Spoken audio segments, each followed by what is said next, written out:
एक समय की बात है। एक छोटे से गांव में एक बच्चा रहता था जिसका नाम था आर्यन। आर्यन बहुत चतुर और कल्पनाशील था।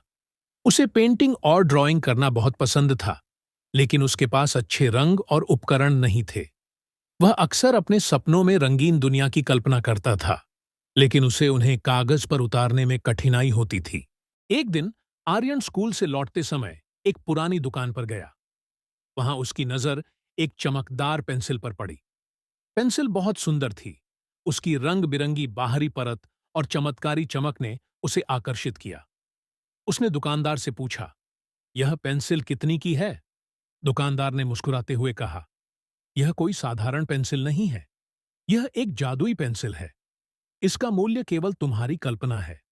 इसे खरीदने के लिए तुम्हें अपनी इच्छाओं का मूल्य चुकाना होगा।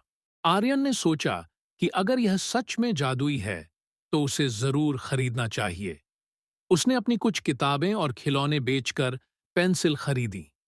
जैसे ही उसने पेंसिल को अपने हाथ में लिया, उसे एक अजीब सी ऊर्जा का एहसास हुआ।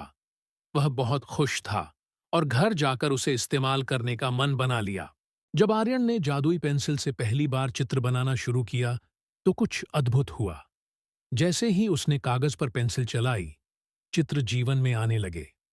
उसके बनाए पेड़ सचमुच हरे भरे हो गए, फूलों में खुशबू भर गई और पक्षी चहकने लगे। आर्यन आश्चर्यचकित रह गया। वह सोचने लगा, क्या यह सच में हो रहा है? आर्यन ने जादुई पेंसिल का उपयोग करके एक सुंदर बगीचा बनाया, जहां वह अपने दोस्तों के साथ खेल सकता था। उसने अपने मन की सारी कल्पनाएं कागज पर उतारी और सब कुछ सच में हो गया।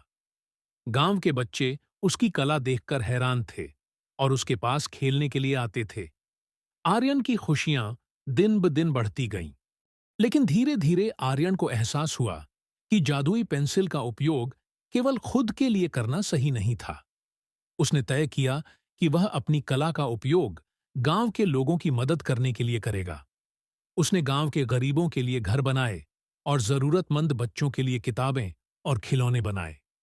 हर बार जब उसने कुछ बनाया, वह सभी की आंखों में खुशी लाता। एक दिन गांव में एक भयंकर तूफान आया। सभी लोग डर गए और अपने घरों में छिप गए। आर्यन ने तुरंत अपनी जादुई पेंसिल से एक मजबूत किला बनाने का निर्णय लिया। उसने जल्दी जल्दी पेंसिल चलाई और एक बड़ा और सुरक्षित किला बना दिया। गांव के लोग किले में सुरक्षित हो गए और तूफान का सामना कर पाए। तूफान के बाद गांव के लोग आर्यन के प्रति आभार व्यक्त करने लगे। उन्होंने समझा कि असली जादू केवल पेंसिल में नहीं, बल्कि आर्यन के दिल में था। उसने अपनी कला और प्रतिभा का उपयोग समाज के कल्याण के लिए किया था।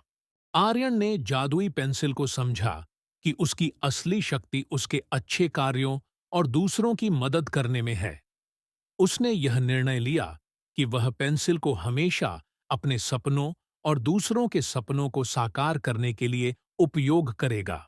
इस प्रकार आर्यन और उसकी जादुई पेंसिल ने गांव में एक नई शुरुआत की, जहां हर कोई एक दूसरे की मदद करता था और एक साथ खुश रहता था। ये कहानी हमें सिखाती है कि असली जादू हमारी कल्पना और दयालुता में छिपा होता है।